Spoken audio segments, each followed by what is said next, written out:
I would now like to hand the conference over to Ms. Samita Shah. Thank you, and over to you, ma'am. Yeah, thank you, Janice. Good afternoon, good morning, and good evening to all of you joining us on this call today. On behalf of Tata Steel, welcome to this call to discuss our results for the second quarter of FY22. The results were published yesterday, and I hope you've had a chance to go through them. We have with us our CEO and MD, Mr. T.V. Narendran, and our Executive Director and CFO, Mr. Koushik Chatterjee, who will walk you through the numbers and address any questions you may have. After a few opening remarks, we will move into Q&A, where we will take your questions. Just a few comments. As the merger of Tata Steel BSL into Tata Steel has been approved, all the numbers for Q2 are inclusive of Tata Steel BSL, and past numbers have also been reinstated to reflect the same. Secondly, as usual, we will also take questions on TSLP. So investors of TSLP, if you have any questions, please feel free to use this opportunity and ask us. Lastly, for our retail shareholders, do type in your questions in the chat box, and we will try and address as many as we can. And finally, the disclaimer which is there on page 2 of our presentation, which is loaded on our website, will cover the entire discussion today. So thank you, and over to you. Thanks, Amita. Good day, everyone. I'm Narendran here. Just a few comments before I hand over to Koushik. The global economy has recovered faster than most people expected with the policy support from governments as well as accommodative monetary policies from central banks and also progressive vaccination. However, the increasing number of cases in China and Europe continues to pose a risk, as well as supply chain disruptions and tapering of liquidity are areas that we are watchful about as we plan for this recovery. The steel prices have been volatile within a range over the last few months, and a few factors are contributing to the situation. One is the input costs continue to be quite high. Iron ore prices have dropped from over $200 to less than $100, but coking coal prices continue to be high at $550 to $600 in China and $380 to $400 for the rest of the world. This, in some sense, keeps a floor on the prices, and that's why, while there has been volatility, it has been range-bound at a higher end of what we've been seeing for the last few years. On the second point I want to make is China has continuously cut production month on month. So you will see that Chinese exports have been below 5 million tons. It's been in the 4 to 5 million ton range, and that has made sure that China is not yet or no longer a disruptor in the international market. So I think overall it's been positive. As far as Indian demand is concerned, it shrank by about 2.3% quarter on quarter due to seasonality and temporary weakness in various steel-consuming sectors, because typically July-September is the weakest quarter because of low activity in construction, and this time it was supplemented by the semiconductor issue for passenger cars and the commercial vehicles. Volumes had not picked up in Q2. India's domestic steel demand is expected to improve with the onset of the festival season, and steel prices, which were typically, for most of the last year at a discount to import parity prices, have started increasing with improving demand across segments and high coking coal prices, and steel prices now are slightly above the landed import prices. Moving on to our performance during the quarter. During the quarter, Tata Steel India crude steel production improved 2% quarter on quarter to 4.73 million tons, as opposed to the previous quarter, and was because the previous quarter was also impacted by the supply of liquid medical oxygen to different states in India. Our steel deliveries improved 11% quarter on quarter to 4.58 million tons, despite the contraction that I mentioned earlier. And this is a testament to our strong customer relationships and a superior distribution network. We also launched a new superior rebar, Tata Tiscon 550 SD, for our retail customers. And this quarter, we developed 53 new products in India for our customers across segments, including automotive, industrial products and projects, branded products and retail. Our ongoing projects at Kalinganagar have picked up steam following a slight slowdown due to the second wave, and a 6 million ton pellet plant and PLTCM is now expected to be commissioned in the second quarter of the next financial year. We are making good progress on our various initiatives to de-risk the business, and Aashiyana has recorded a 38% quarter-on-quarter growth in its quarterly gross revenue, while services and solutions witnessed best ever operational performance in the second quarter of FY22. Our steel recycling and new materials businesses are also growing well. On Europe, our economic activities and steel-consuming sectors are witnessing recovery, while the automotive sector is impacted by the semiconductor shortages.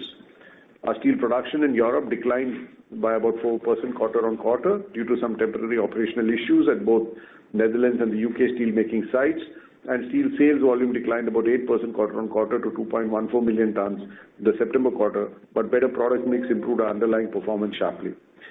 Kaushik will further elaborate on our financial performance there, and European steel prices are expected to remain resilient with continued supply tightness, though we remain watchful of the surging power and energy costs, especially in the UK. I'm happy to say that the merger of Tata Steel BSL with Tata Steel has been approved by the Honorable NCLT Mumbai bench, and the appointed date of the merger is 1st April 2019. We continue to progress on our ESG commitments, and we recently commissioned a 5-ton-a-day carbon capture plant at Jamshedpur. We've also started increasing our scrap charge in our operations across sites in India. In Europe, we've announced our plans to pursue a transition over the decade towards a more hydrogen-based route, and a detailed assessment of the same is underway.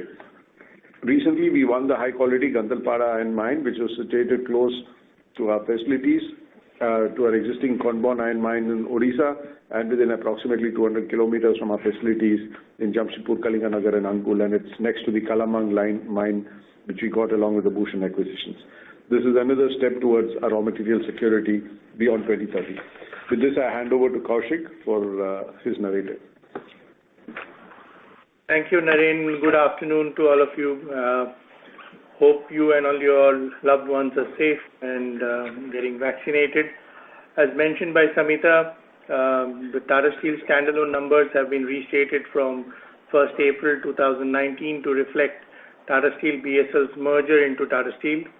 However, as the business model for TSBSL is slightly different from Tata Steel, with more downstream and 100% purchased coal, etc., the second quarter numbers for standalone, including Tata Steel BSL, are not a simple extrapolation based on additional volumes that you will need to tweak your models a bit, and we can discuss that later. Coming to the performance, continuing with our strong performance in the last 2 quarters, our consolidated financial performance for the quarter was again strong on the back of underlying business performance across geographies, despite the impact of the sharp increase in coking coal prices and additional royalties to be paid in India on iron ore with the amendment in the MMDR Act. Our consolidated revenue increased during the quarter by 13% quarter-on-quarter and 55% year-on-year to 60,283 crores. We have achieved a new highest ever quarterly consolidated EBITDA of 16,618 crores, which reflects a margin of 28%. The consolidated profit after tax was also one of the highest at 12,548 crores with a net profit margin of 21%. Our India operations, which include restated standalone and the Tata Steel Long Products, generated revenue of 34,220 crores, supported by increase in steel prices and higher deliveries. We achieved highest ever quarterly adjusted EBITDA of 13,877 crores during this quarter. The Tata Steel standalone revenues increased by 18% quarter-on-quarter and 51% year-on-year to 32,582 crores with the benefit of strong steel prices and higher deliveries. The Tata Steel standalone also achieved the highest ever quarterly adjusted EBITDA of 13,574 crores with a 4% quarter-on-quarter and 133% year-on-year growth. Can I request others to mute the mic, please? I think there's some disturbance. Thank you. This translates into an EBITDA margin of about 42%. The operations generated free cash flow of more than rupees 4,300 crores in second quarter of this financial year. Based on the commentary that we've been seeing this morning, it appears that the India performance needs some deeper explanation, which is partly because the second quarter numbers needs to be seen beyond simple extrapolation. Let me add a few points on this. In second quarter, the overall net realization, which is standalone plus Tata Steel BSL, increased by about 3,400 rupees per ton quarter-on-quarter against our earlier guidance of 3,000 rupees per ton. Coming to revenue per ton, In second quarter, the revenue per ton for combined for standalone plus Tata Steel Bhushan increased by about 4,550 rupees per ton quarter on quarter to about 73,700 rupees per ton, which is higher than many of the consensus estimates that I've seen, primarily by an increase of about 4,350, which is what was seen earlier. Tata Steel BSL, the overall revenue increased by 6% quarter on quarter, i.e. about 450 crores, driven by higher prices, partially offset by adverse mix impact due to higher slab sales on account of operational issues and lower exports. For the standalone inclusive of Tata Steel BSL, the second quarter costs were higher by 4,850 crores on account of a couple of factors. Let me talk about them one by one. The total raw material cost, excluding the impact of change in inventory, which increased by about 1,800 crores on quarter basis, primarily due to a 750 crores increase in coal consumption cost with higher prices and higher consumption of imported coal. By about 400 crores increase in the consumption of purchased pellets that we did, more specifically in TSBSL. As a result, on a per ton basis, the total raw material cost per ton increased by about 3,600 rupees quarter on quarter. Secondly, there was about 1,600 crores on account of higher royalty and taxes, which is reflected in the other expenses. Of this, about 1,200 crores is on account of MMDR amendment, of which about 320 crores is actually a pass-through. So TSLP takes about 219 crores and Metallics takes about 198 crores. For TSBSL, the additional royalty was about 510 crores, and which will no longer be relevant as we go forward. For third quarter, the outflow on account of Tata Steel BSL, which is a run rate of about 100 crores per month, will not be there on completion of the merger. In addition, TSLP performance was weaker than expected due to lower DRI sales and higher material cost amidst the higher royalty and higher iron ore and coal costs. Let me now, I hope that clarifies to some extent the movements that everybody was expecting. Moving to Europe, our revenues improved to about 2.1 billion pounds during the quarter, with the increase in the market prices getting translated into the profit and loss account. The reported EBITDA for the quarter more than doubled to about 328 million pounds on a quarter-on-quarter basis, with higher steel prices and better mix, which was partially offset by increase in the raw material costs, especially coking coal, and certain increase in the energy cost. This is after a charge of 32 million for the CO2 emission rights. There is also a 13 million one-off credits. The underlying EBITDA was around 315 crores, 15 million, sorry. We had the 1,192 crore forex revaluation in the second quarter on account of the adverse movement in the FX, on account of the external and internal company debts, versus 293 crores in the first quarter, which was a gain. Our capex is being prioritized on value-added expansion, as Naren mentioned, including Kalinganagar and strategically essential investments. On consolidated basis, we have spent about 4,200 crores in the first half of this financial year. So far, our total spend on Kalinganagar is about 7,850 crores. As mentioned previously, our financial year 22 consolidated capex guidance is around 10,000 to 12,000 crores. The operating cash flows continue to be strong despite working capital pressure due to price effect on coal price increase in recent months. Besides this, the quarter also witnessed major cash outflows in the form of tax, which was about 4,223 crores, and dividend of about 3,000 crores. Despite this, the company generated consolidated free cash flow of over 3,300 crores during this quarter. And just to repeat, as part of our enterprise strategy, we continue to deploy the free cash flow for deleveraging the balance sheet with about 11,400 crores of debt repayment in the first half of the current financial year, and we are certainly targeting additional aggressive deleveraging in the second half as well. Our net debt to equity has further dropped to about 0.79x, while the net debt to EBITDA improved to about 1.2x. Our group liquidity position remains strong at about 20,000 crores, including about 9,300 crores of cash and cash equivalent. At the start of this financial year, we had set a target of achieving the investment grade financial matrices, and I'm happy to state that this has been achieved in the first half of this year. And we are happy to also note that Standard & Poor's has upgraded Tata Steel to investment grade of BBB-.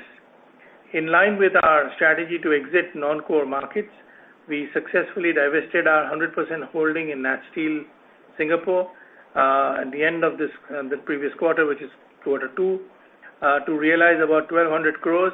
That has resulted in a realized gain on divestment of about 720 crores for the quarter, which has been accounted for. So with this, I will end my comments and open the floor for questions. Thank you. Thank you very much. Ladies and gentlemen, we will now begin the question answer session. Anyone who wishes to ask a question may press star and 1 on their touchtone telephone. If you wish to remove yourself from the question queue, you may press star and 2. Participants are requested to use handsets while asking a question. Ladies and gentlemen, we will wait for a moment while the question queue assembles.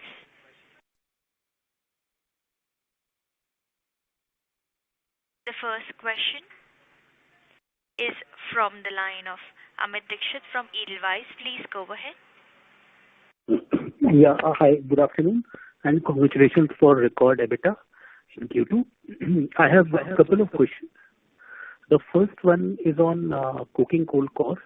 So what was the coking coal cost in P&L in Q2, and what increase do we expect in Q3? So, Amit, the increase from from Q2 to Q3 in coking coal cost for India will be roughly about $100 a ton. Okay, and for Europe, I think it's going to be about 55 euros a ton. Okay, and that takes into account the partial security we have. Yeah. Okay. The second question is essentially there is in standalone cash flow statement, there is a loan given of 16,547 crores. So just wanted to understand, which entity we have given loan to and when it is expected to be repaid. So, Amit, this is actually part of our deleveraging strategy. We've been prepaying our overseas loans. So what you see is essentially funding to repay or prepay the loan in the senior facilities agreement in Europe, which we want to pay off, and that's been our focus as part of our deleveraging, because India balance sheet doesn't have that significant loan, and there are some bonds outstanding, etc. So we are essentially focusing on the overseas loan, and then we will come back and see what we can reduce in India. So that's the amount that you see as invested, as given as loan. Okay, that helps. Thanks and all the best. Thanks. Thank you. Thank you.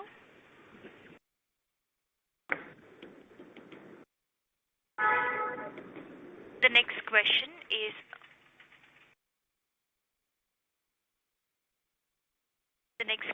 from the line of Prashant from KP Kota Dolat Capital. Please go ahead. Sir, good afternoon and thanks for the opportunity. Sir, in terms of this, I have two questions. The first one, sir, in the H1, we have generated strong operating cash flow, out of which about 125 to 130 billion has gone into working capital increase. How much of that, and what is the roadmap for that to unwind, sir? What needs to happen for that to unwind? So, effectively, during the first half of this year, what you would see is that the working capital build-up essentially on account of prices, which is both from finished goods prices and raw material prices. In India, on the coal increase, in Europe on coal and iron ore, and also the finished goods. The number of days is still contained within the range that we have. What has happened is the price effect which has come in. What we are trying now, or what we will be focusing on, is to reduce and optimize on the holding days, and that should start reversing from the third quarter onwards. We have a challenge that coal prices have increased even more, but I think we will be essentially focused on releasing working capital from the third quarter onwards, so that it will not happen all in one quarter. It will take some time, but and there's a huge optimization on the holding days, the quantity, because it's also important to ensure that we have sufficient inventory for running operations comfortably. So, but you would see some reversal from third quarter. Understood. So, second question is, I just wanted to know your thought process broadly on the aspect of, does any covenant or does any regulation forbid us from doing a buyback? No, there is no covenant or regulatory issue that stops us from doing buyback. My question is coming from the context that, given the cost of that is quite low, particularly in overseas and even in India now, so is it not a good idea to consider a buyback? Just thinking out loud.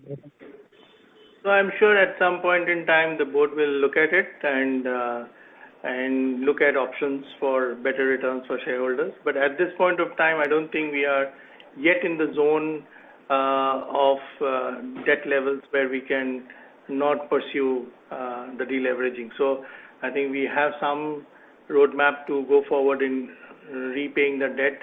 It's important for us to continue to be fitter from a balance sheet perspective, and I'm sure at some point in time other options will certainly be looked at. Okay, understood. Thanks. Thank you. Thank you. Before we take the next question, a reminder to all the participants, please limit your question to 2 per participants. You may rejoin the question queue if you have a follow-up. The next question is from the line of Pinakin from JP Morgan. Please go ahead. Yeah, thank you very much, sir. Two quick questions. First is, if we look at the first half EBITDA, 1,000 crores broadly in each quarter. Second quarter had a bunch of one-offs, which some of the royalty expenses will not recur in second half. Now, coking coal prices have surged, iron ore has fallen, steel prices are broadly steady. Into the second half, how should we look at performance on a consolidated level? While margins could come off, volumes will be higher. So can the first half EBITDA run rate at a consol level be maintained in the second half, given what visibility we have on steel prices, cost and volumes? So Pinakin, I think that's what we're chasing. There are few things which look better in second half and few things which look worse. But overall, I think on the positive side, we expect demand in India to be better in second half than first half. Second thing is the iron ore prices coming down will help us certainly in Europe. The third thing is in Europe, because Section 232 issues have been sorted out with the US, there are options beyond Europe for our European business. And fourthly, we expect the semiconductor issues to be better in the second half than in the first half. And in India, we are already seeing improvement in commercial vehicles, etc. So there are a number of aspects which we are seeing as positive. What we are watchful about is increasing COVID cases in Europe and in China, and whether that will have an economic impact. The second is, of course, we are watching what's happening in China, but I think what we've seen is China's cut production every month, month on month, and that's why exports from China has not been a disruptor so far, and we don't expect it to be a big disruptor going forward. So energy costs in Europe are also something we are watching. So that's why it's a bit of a mixed bag. But yes, as you said, the volumes should be better in the second half, and we'll have some opportunities to improve spread, particularly when the iron ore prices soften a bit, though we will have a little bit of an impact of coal bought last quarter flowing into this quarter. Yeah? Sure. So just to clarify further, is it fair to say that second half Europe should be better than what the second quarter is, though India margins could be softer? So second half Europe will be better than first half because, as you know, first quarter Europe was not good, right? So now we are seeing the spread stabilize to the levels that we want it to be.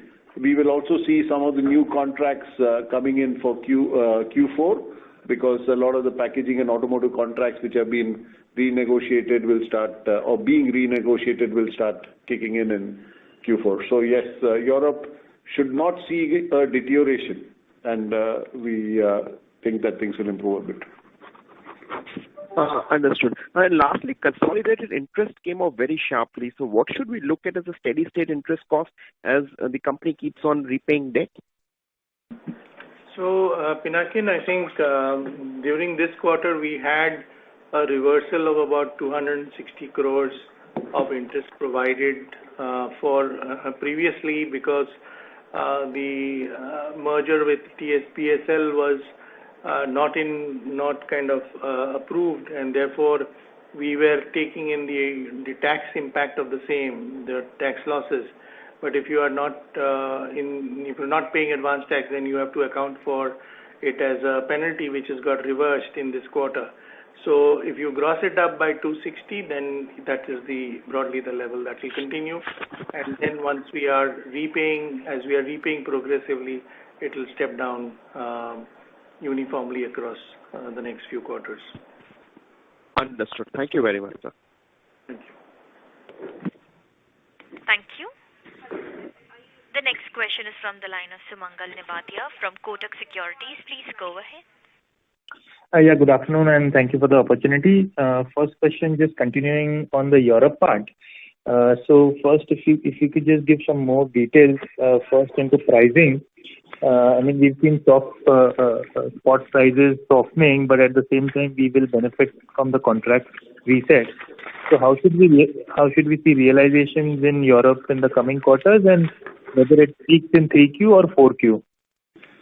So I think basically Q3 we expect in Netherlands the prices to be about 50 euros better than Q2, and in UK about 45 pounds better. So pretty much close to similar 50 euros, 55 euros better in Q3 than in Q2.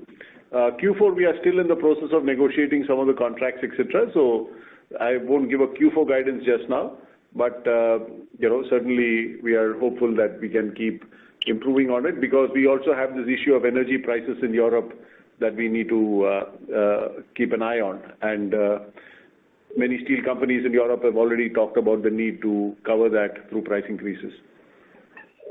Understood. And then with respect to cost, iron ore versus coking coal and versus energy, I mean, how do these three costs move in the next quarter or so in Europe? So Europe, the coal cost will be about 56 euros higher, in 56 euros higher in Q3 over Q2.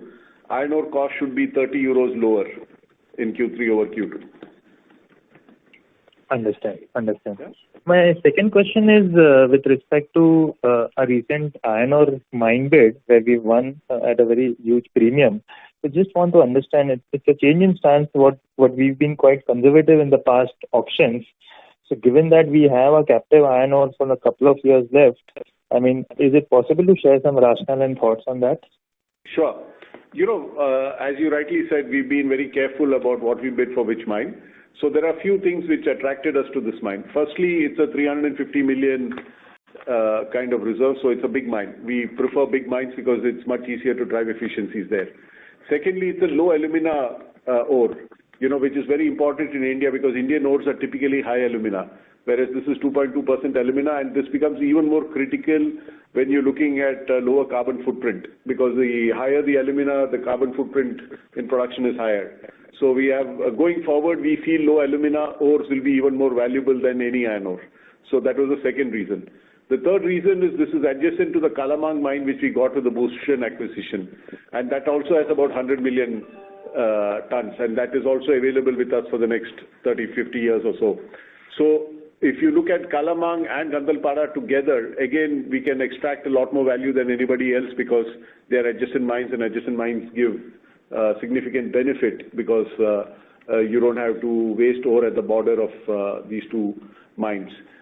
Fourthly, this gives us a good, stable supply beyond 2030, and that allows us to invest in slurry pipelines and other infrastructure that is required, where for existing mines we are constrained by the fact that we don't know the situation after 2030. And finally, this is a greenfield mine, so we have no obligation. If you acquire an existing operating mine, you have to produce that same volume or around that volume, otherwise you end up paying penalties. Since it's a greenfield mine, we can develop it at a pace that works for us, that's convenient for us, and time it well for our transition in 2030. And finally, having Kalamang, Vijaya, two mines of TSLP and Gandalpada, we are in a comfortable position to pick and choose what we want to bid for in any new auction. So I think strategically it sets us up very well, and that's why we bid the premium we did. Thank you. That's very elaborate. If I may just squeeze in one last question. Now this royalty outgo, because of the MMDRA amendment for our subsidiaries, Tata Steel Metallics and Long Products, looks to be permanent, at least for the next couple of years. So is it, given that it is a very substantial portion of the profitability there, does it make sense now to run it as a separate company, or we may evaluate combining everything at Tata Steel? So we are exploring all options.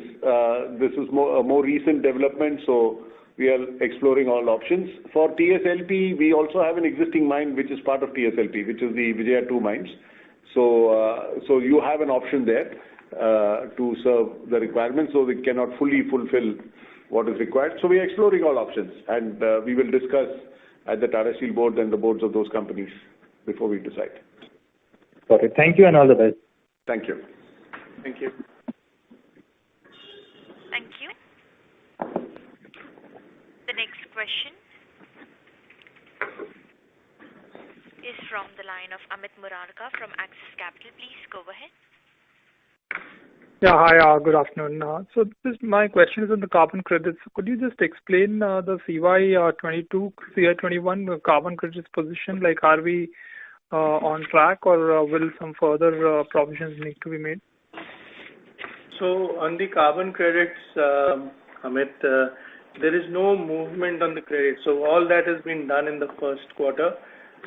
We have also got our allocation, which is banked and kept with us, and there is no change at this point of time from a underlying perspective. Another allocation will come early part of 22, and we will be in compliance with the requirements, and I don't see anything going forward on that. There are certain hedges we had taken on which there are some non-cash provision that has been taken, but beyond that there is nothing on an underlying basis, and the credits will continue to be banked and used for compliance purposes. In Netherlands, sorry. No, please go ahead. Yeah, so that is where it stands from a TSUK perspective. And in Netherlands, we continue to get free allowances and comply with the same. So there is no, strategically and operationally, we are not essentially going to get into any trading position in the future. Okay, understood. And also just on the longer term objective of reducing the emission footprint, and you mentioned in your release about pursuing the hydrogen route in Netherlands. Could you just share some more details on that, and by when you think you'll move ahead on this project? Yeah. So, basically in Europe, as you're aware, EU has set itself some goals, and the countries themselves have set themselves some goals. So there is a plan for the industry, and not just us, to transition to a greener future. But that means multiple things.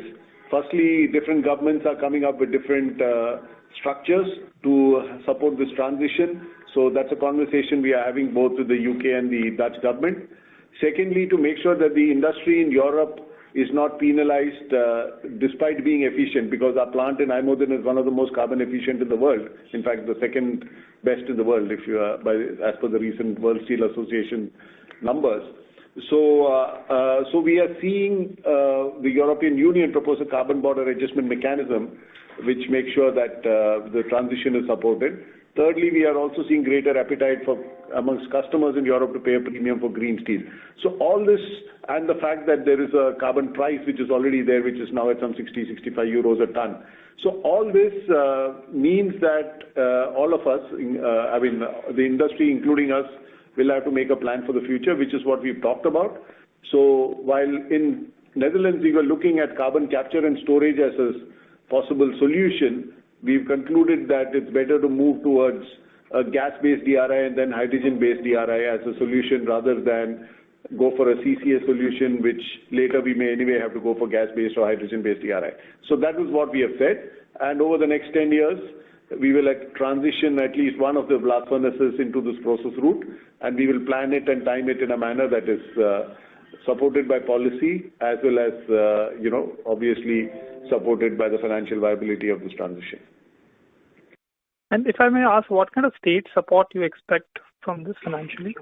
So as we said in our release yesterday, we are still working out the details of the cost of this transition, etc., because there are multiple process interventions that we need to plan for. And once we have that, then we will have a discussion with the government. The government was supportive of the CCS route because that was a preferred route in Netherlands. But given our announcement, the government is also exploring what they can do for this process route. So I think government has been supportive, but we've not had a specific conversation yet till we've finalized our plans. And do you continue to let... I'm so sorry to interrupt, but may I please request you to rejoin the queue for your follow-up? Sure, thanks. Thank you. The next question is from the line of Satyadeep Jain from Ambit Capital. Please go ahead. Hi, thank you. A couple of questions. On Europe, can you talk about your energy exposure given the rising energy prices and the upcoming winter? You also supply, I believe, waste steam gases to the on-site petrochemical plant in UK also. So given the talk about energy surcharge that is going on in Europe, when you look at the cost increase and the possible surcharge, what kind of impact do you have to spot energy prices there? So typically our energy costs are about 30 to 40 million euros a quarter. And that's obviously expected to increase, we are looking at it in the 80 to 100 million range going forward. Now, obviously some of it will be recovered from the customers because it's not just us, everybody else is facing the same problem. I think we are in a better position in Netherlands where we are hedged quite a bit. UK is where we have a little bit more of a problem. But I think, since it impacts everybody, as you said, there will be a move to recover as much of it as possible from the market. Okay. And there was talk about some auto customers also cancelling some auto contracts. Is that still going on? Has the situation improved somewhat there? I've just heard that. Based on, I know one of our peers mentioned that, but we have not heard anything of that yet. But I must also say that this is where the US option opening up is a positive for Europe because auto has been taking less than they had planned because of the semiconductor issues. And the US market has always been a good market for Tata Steel in Europe. We typically export about 1 million tons. We have brought it down by 50% over the last few years. But now that's also an opportunity available to us. Just a clarification question to the previous question on the transition from blast furnace to DRI at Netherlands. So basically, the blast furnace would be shut down when it reaches the end of life, and that would move to DRI. That would be the plan. Yeah, generally the transition, being planned in Europe by multiple people is whenever the blast furnaces reach end of life, you then look at having a gas-based DRI, assuming gas is available, and then later, when hydrogen is available in plenty and at a reasonable cost, you substitute the gas with hydrogen. Okay. Thank you so much. Thanks. Thank you.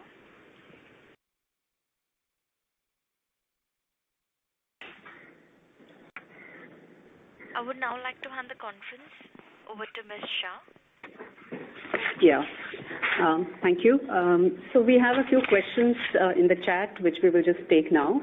The first question, I think, is on steel price movement or the NR guidance in India, given the surge in coking coal costs, and also the fact that domestic steel prices are now more in line with import prices. So I think here the guidance we'd like to give is Q3 prices will be on an average about 2,500 rupees per ton higher than Q2 in India. NRs, I mean the realizations.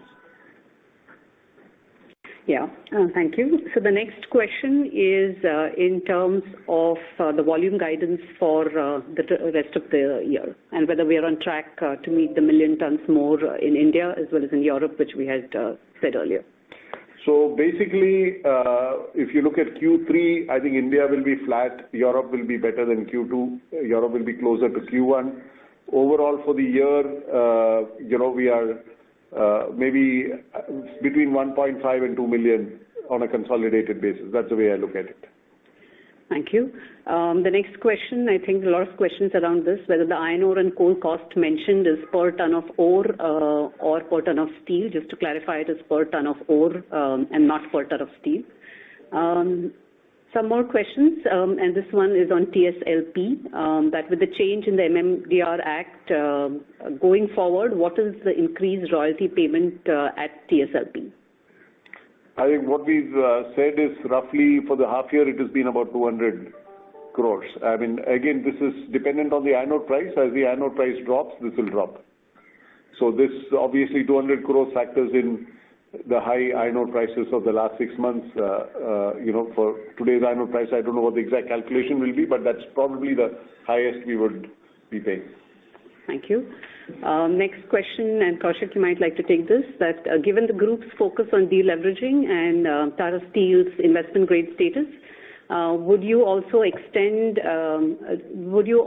refinance some of the existing US dollar bonds and term them out further?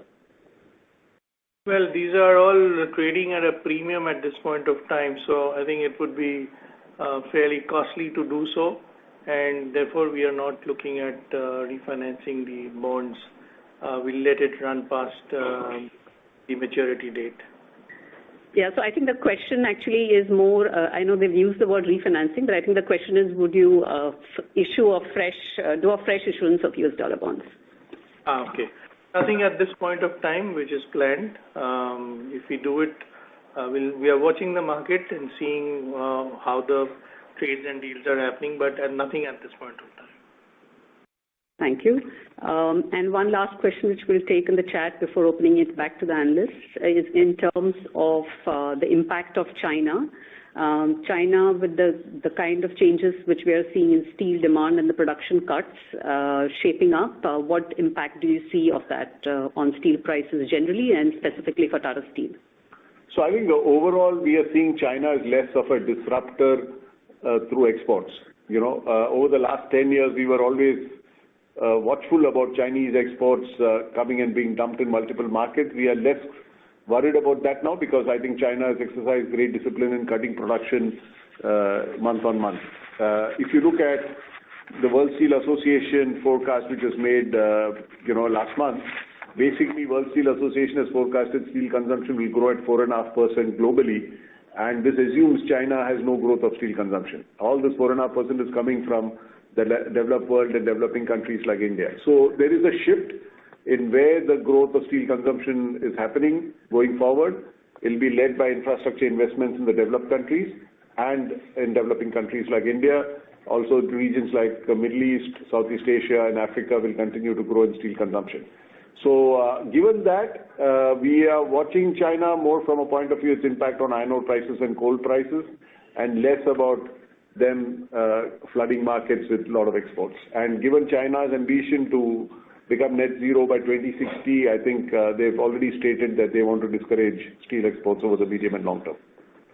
So less of an impact, and certainly for Tata Steel, we are more leveraging what's going to happen in the domestic market.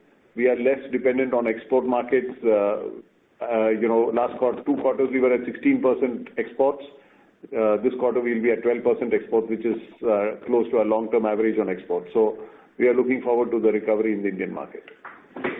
Thank you. Janice, we'll go back to the analyst questions, please. Sure. The next question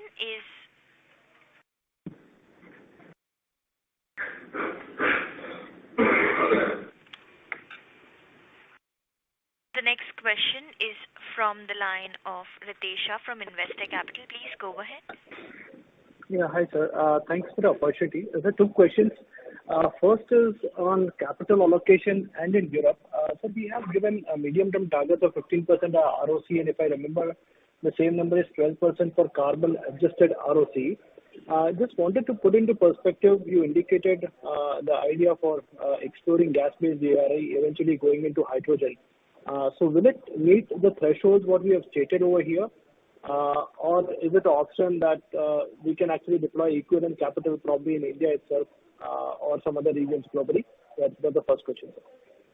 So, Naren, if I can take part of that.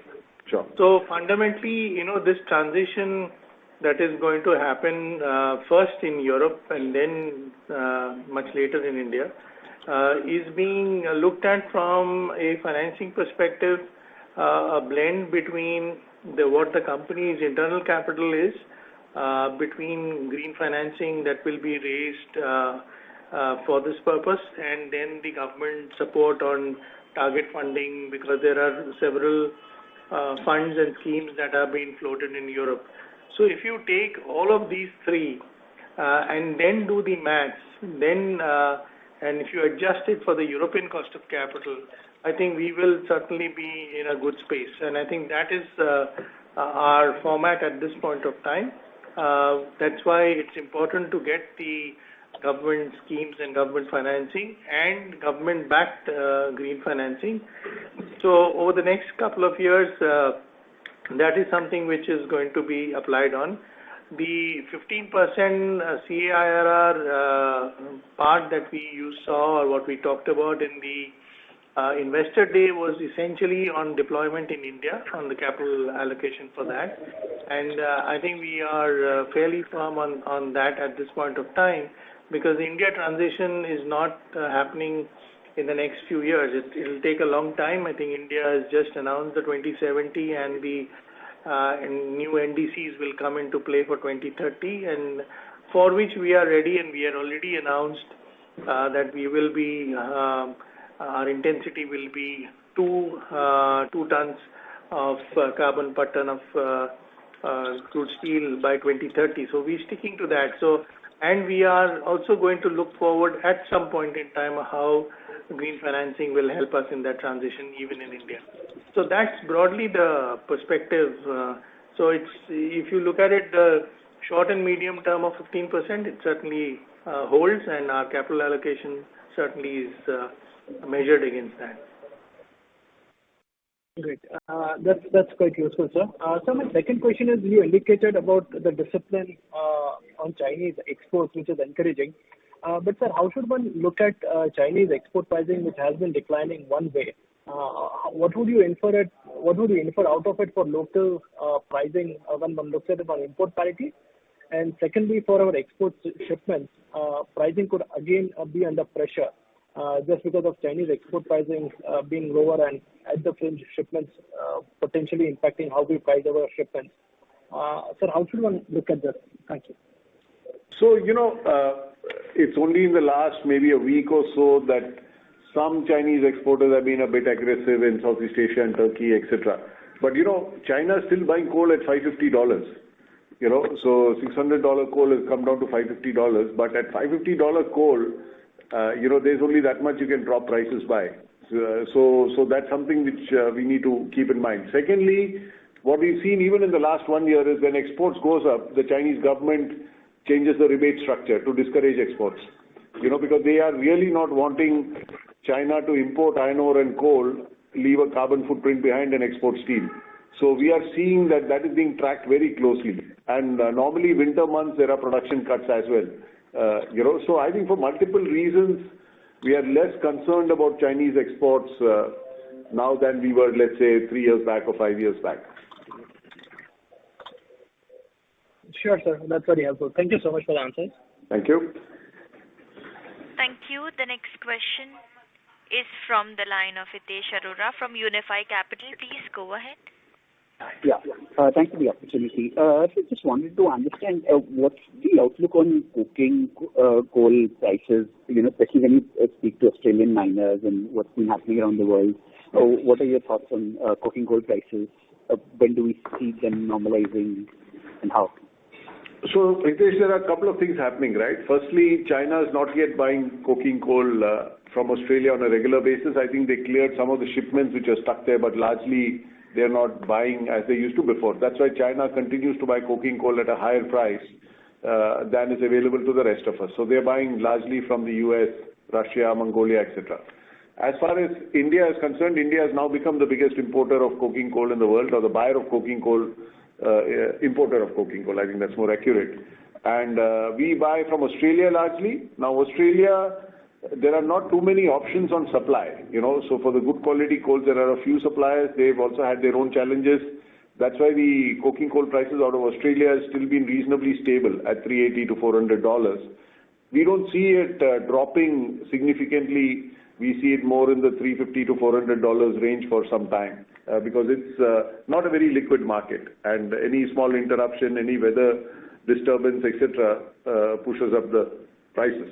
And with steel production growing in the rest of the world, including in India, the demand continues to be quite strong. So I expect coking coal prices to be in the $350 to $400 range, at least for this quarter and next. Understood, sir. Thank you. Thank you. Thank you. The next question is from the line of Ashish Jain from Macquarie. Please go ahead. Hi, sir. Good afternoon. So I had two questions. Firstly, your comment that you just made on coking coal and given our guidance for 3Q, does it mean that 4Q onwards is another $100 impact is left to be reflected in our financials from a coking coal point of view? No. I think we peaked as far as the buying price is concerned, and we'll be pretty much there. We don't see any further increase in Q4 unless coking coal prices again shoots up. Okay, got it. And second thing, sir, if you can clarify on the carbon cost impact in Europe that we had in 2Q, I missed that comment. And what is the outlook for carbon cost in the second half in Europe? Kaushik? Yeah, so what I mentioned is that there has been no trading of carbon emission rights in the second quarter. We had repaid our obligation or settled the obligation in the first quarter of what we sold in the previous year when the COVID crisis was at peak and we liquidated some of our carbon rights. Right. So all that I mentioned is, going forward, our position is not to trade in the ordinary course of the business. We have banked what we have got as free allowances, and those free allowances are kept for compliance purposes. That was my point. And the last point is that there were some hedges on account of the CERs, and some non-cash provisionings have been made in this quarter, and which will ease out in the coming quarters. Got it. So, sir, Kaushik, we still remain on track to levy, carbon-related surcharges and all after the first, 12-euro number that we have put. And what's the feedback and, acceptance of that? And is there a case to think that number can be raised further? So that is what we had put in. We were the first to put in. Now the others are also doing something similar. So that sticks. And we have a formula by which we calculate that, based on our allowances, the carbon price, etc. And just now we've not felt the need to revise it, but if the carbon prices go up any more, then we will certainly revisit it. Just to add, it's also linked to what our exposure is to external carbon purchase. And so it's a fairly transparent approach towards it. Okay, got it. Thank you so much. Thank you. The next question is from the line of Indrajit Agarwal from CLSA. Please go ahead. Hi, good afternoon. Thanks for the opportunity and congratulations on a good set of numbers. I just want to understand the Indian steel trade environment that you are seeing currently. We have seen the domestic market, the demand slightly picking up, but export prices falling off the cliff. And along with that, our quota to export to Europe has been exhausting. So do you think more material gets diverted into India, given that Indian prices are now at maybe in line with or a slight premium to import parity? Does that put pressure on domestic steel prices? So Indrajit, from a Tata Steel point of view, we were exporting 16%, we'll export 12%. So it's not that we have to sell a lot more volume in the domestic market. I think we are comfortable selling what we need to. If you look at some of our peers, yes, they've been exporting more. They probably will sell more in the domestic market. But we expect H2 demand to more than offset this diversion. And as of now, there is no real imports coming in either. So to that extent, I think the Indian market in the second half should be able to absorb any diversion being done by the industry from exports to domestic markets. So that's the way we see the situation. Sure. Thank you. That's helpful. One follow-up actually from previous participants, just to understand, after the $100 per ton increase that we are likely to see in coking coal in third quarter, we will be closer to market price, or what is the current spot price are, or that's how we should do it? No, so normally we look at what is the price we buy and the consumption, how it flows through. So what we are giving guidance is based on what is already contracted and in place, and normally we have 2 to 3 months of inventory also in the system. So I think, and there's also, it's very difficult to correlate it exactly to the market price because all of us buy different blends. And one of the virtues that we think we have is that we are able to make do with a good blend, the most optimal blend. And that's a very technical subject where we look at what is the most value optimal blend that we can use. So it won't be easy to correlate $400 with this, but when we tell you $100, this is factoring in the blends that we use, etc., etc. Sure, that's helpful. Thank you, sir. Thank you. The next question is from the line of Rajesh Majumdar from B&K Securities. Please go ahead. Yeah, thanks for the opportunity, sir.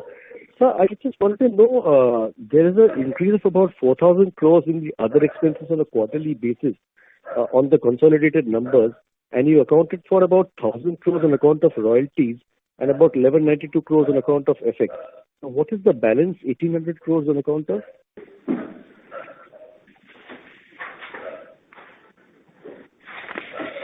Just give us a minute.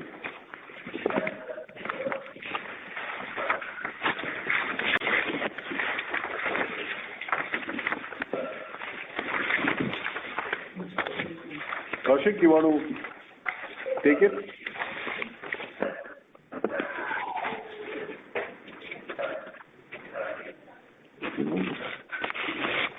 Yeah, I'm asking one of my colleagues, Sanjeev, to explain. Yeah. Sanjeev? Yeah. In addition to the two items that you explained about royalty and FX, there are other expenditures like because of there are around 300 crore higher expenditure in Europe because of energy and repair and maintenance cost.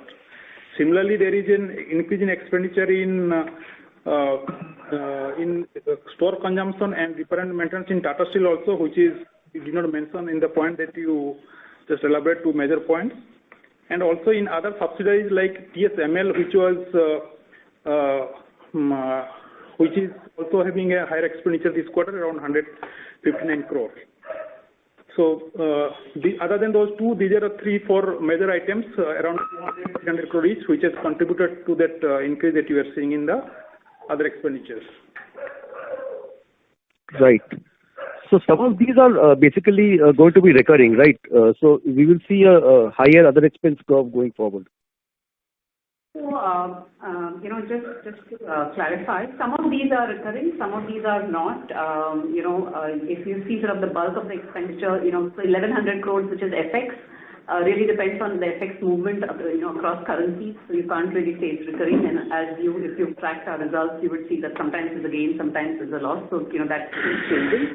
In terms of the increase in royalties, which we talked about, About 500 crores we've incurred this quarter on account of BSL will no longer be there because now with the merger we don't have to pay that.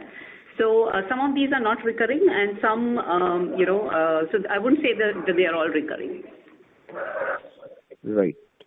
Those two big expenditures what you mentioned, those are not, they are non-recurring. Other the small recurrent mentioned, those are depends. One which I forgot to mention is there was an MTM loss of around 400 crore, which was otherwise. So broadly, these are the breakup that moments between last quarter and this quarter. Okay, thanks. And my second question was, the company is probably going for a maintenance shutdown in 3Q in the domestic operations. Is that correct? I think somewhere we mentioned that hot strip mills have some shutdowns, but those are regular short shutdowns, nothing very major. That's why our Q3 volumes are similar to Q2. Right. So there won't be any significant drop in production? No. Okay, thank you. Thank you.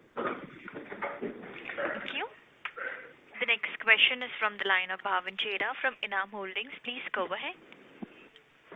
Yeah, good afternoon, sir. Sir, you mentioned that Europe operation. I'm so sorry to interrupt. May I please request you to speak a bit louder, sir, so that your audio is clearly audible? You can hear now? Yeah. Yeah. Sir, you mentioned that Europe used to export 1 million ton to US, which was down by 50% earlier due to the tariffs imposed by US, which is not there. So you're saying that Europe operations will have that opportunity to increase exports, one, and second is now, since you were already exporting, there was some tariffs in US which won't be there. So your profitability for exports to US would improve going forward? So a couple of things. We sell multiple steels to Europe, to US from Europe. One is the packaging steels, which actually what we supply was not being made in the US. And so I think as far as I remember there, the permissions were taken by the customers to allow us the exemptions, and that's why we used to sell. What dropped is largely the exports that we used to do to the engineering segment in the US, which is what shrunk over the last 3 years because of this 232. So we have an opportunity to go back into those markets because, as you know, the prices in US are higher than the prices in Europe, and we have some good equity with the customers there. So it allows us an opportunity to sell more into the US in segments which we had vacated over the last couple of years. Okay, thank you. Thanks. Thank you. The next question is from the line of Ashish Kejriwal from Centrum Broking. Please go ahead. Yeah, hi, good afternoon. So just to clarification, in one of the questions, Kaushik mentioned that we have done some hedges and non-cash provisioning in Tata Steel Europe in Q2, which will release in Q3. So is it possible to quantify and whether that is included in EBITDA numbers which we have quoted? No, can you hear me? Yeah, we can hear you. So those non-cash provisions are currently in the OCI and not in the main financials, and that's how it will remain. So it's not included in the Q2. Okay. And secondly, sir, in terms of coking coal cost, which you mentioned that incremental cost will be $100 per ton. So is it possible to mention what could be the coking coal cost per ton of steel? Because we are using different lands, so input-output ratio could be different. So again, it depends on the blend. In different plants, it's different costs. We also have in some plants we use more of our own domestic ore, which is at a very different cost. So it will be difficult to give you one single number. But typically, coal costs are 40% of the overall cost, just to give you a sense. But if you want a more precise number, I'll ask Samita to. Yeah, so it's the maths which you'll have to do because this is just the cost of purchased ore, and as you know, we have our own ore as well on the coal side. So there'll be a combination of that, and it actually changes quarter by quarter depending on how much we use of purchased own coal, which is also a fact, an operating decision really. Sure. So is it possible to share what it was in Q2 or first half, whatever number you can say? No, we don't really get into these details because it will change every quarter. But roughly we are at about 20% at a very broad number. It's about 20% of our own ore, and the balance is purchased. Sure. In India. In India. And sir, lastly, are we seeing any risk of decrease in steel prices in India because now we are at higher than the import parity basis? So I think for now, I think the demand pickup is expected to be strong in H2. So that is one. Secondly, while just now we may be above import parity, but even if somebody decides to import today, it's going to take 2 to 3 months for it to come, right? Even some of the offers you're hearing about is for Jan and Feb shipment in Southeast Asia and Turkey and places like that. So I don't think this is going to have an impact in India, at least for the next this quarter and next quarter. Sure. Thanks and all the best. Thank you. The next question is from the line of Pinakin from JP Morgan. Please go ahead. Thank you very much, sir. So just trying to understand that while you have mentioned a lot on the European blast furnace to DRI and hydrogen, at this point of time, sir, what is the campaign? When does the campaign life of blast furnaces end over there? So, I mean, trying to understand the time frame at which the decision would have to be taken. No, so there are two things to consider. One is the time frame of the blast furnace's life, and the other is a time frame in which you have gas and other facilities available to make the transition. So we'll have to find. So there are two blast furnaces in operation in Netherlands. One which is due for a relining in 3 years, and another which is due for a relining maybe after a few more years. So we will time it. Just now it doesn't look like the infrastructure, the supplies, and everything else will be ready for us to time it with the immediate relining, but the subsequent relining is probably, which is, after 2025 is when we think the timing will be better. Sure. And just to understand this point better, would Tata Steel take a decision independent of what others are doing in Europe? Because given what is the experience with gas this year, if somebody was on a gas-based DRI in Europe versus a coking coal-based blast furnace, the cost structures could have been very different. Or would Tata Steel take a decision in Europe based on what the peer set is taking? Absolutely. I think obviously we will look at the economics of it, and that's why the conversation with the government is also important, because this transition cannot be done in isolation. There's no point making this transition if the costs are very different from existing process routes and is not supported by the government, because ultimately the business has to be viable through the transition and after the transition. So we will evaluate all that before we take that final call. I agree with you that today's gas prices don't suggest that even today's carbon price can bridge the gap, but things are evolving. Understood. Thank you very much, sir. Thank you. The next question is from the line of Ritesh Shah from Investec Capital. Please go ahead.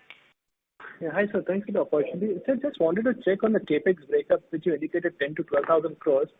If you could give broad numbers between India and Europe, and specifically for Europe, just wanted to understand, there has been a new project which has been announced called Roadmap Plus.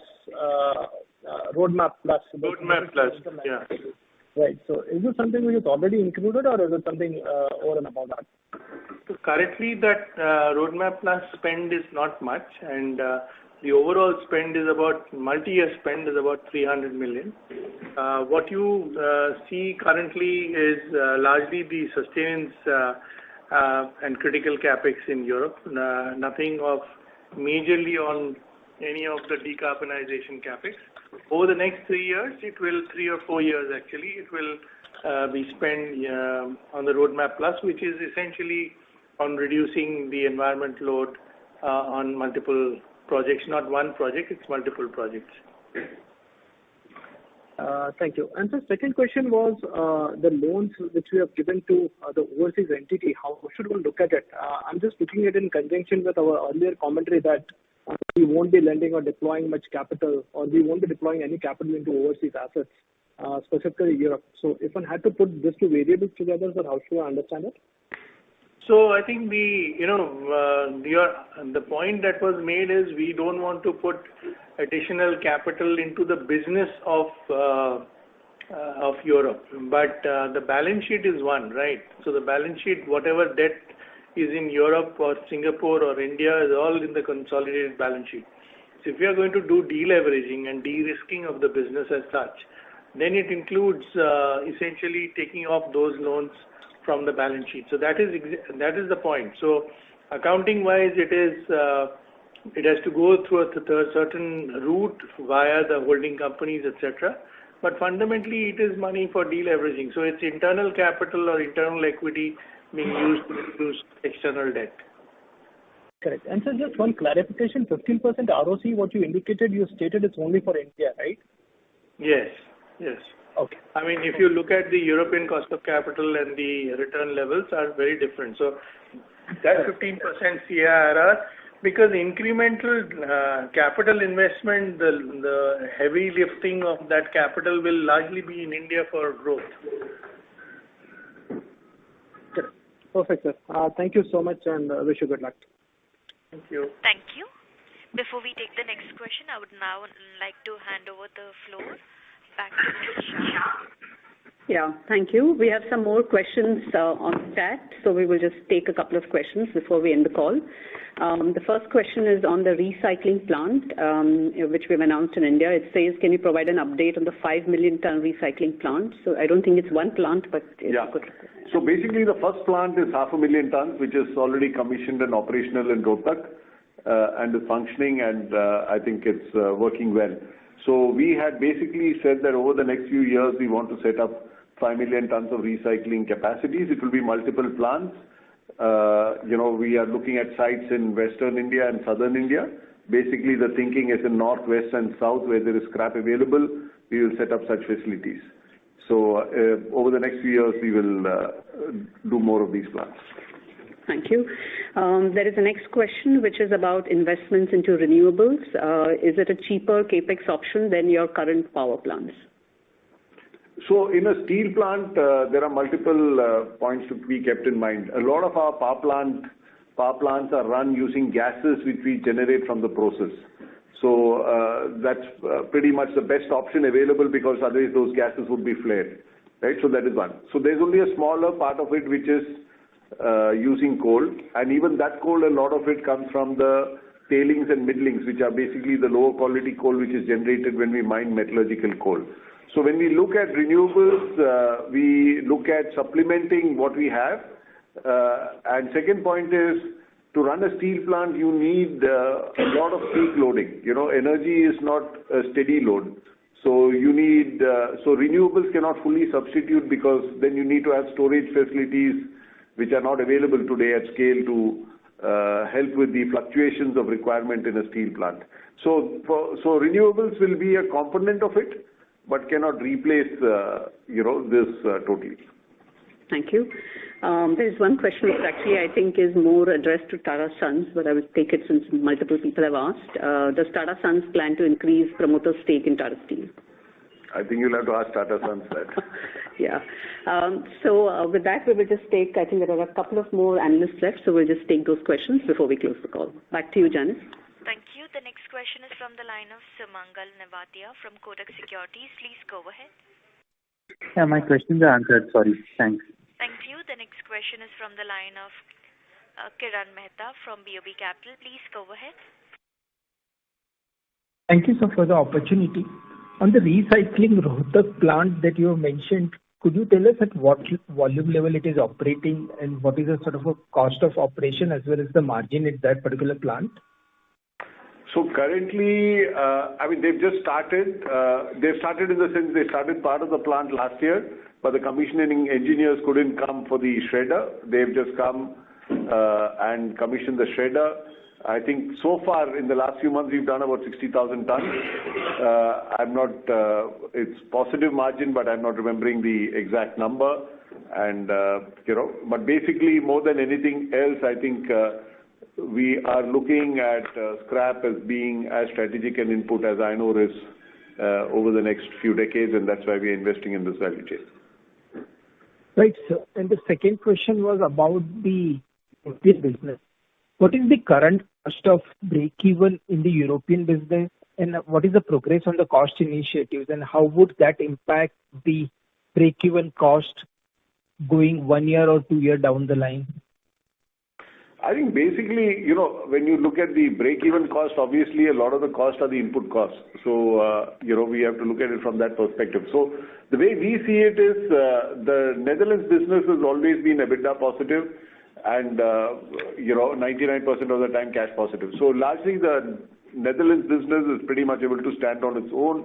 The UK business is where we've had a challenge, but the UK business has been either slightly negative EBITDA or positive EBITDA over the last few years, and now moving more and more to positive territory. And hopefully by the end of this year, we will be cash positive as well. So I think that's the way we are looking at it, and we manage it from that perspective. Sure.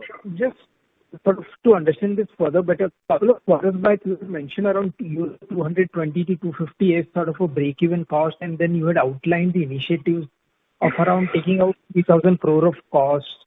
Yeah. So is there any change around this, or is there any status update on this? No. So I think, what we said is, when we look at the long-term viability of these businesses, we take a spread of 225 pounds per ton, 225 euros per ton, right? So that's the long-term spread that we plan for. Obviously, spreads today are much higher. So when we look at the competitiveness of those businesses, we say that if we assume a 225 euro spread, are we cash neutral or cash positive? And all our transformation programs are looking at that.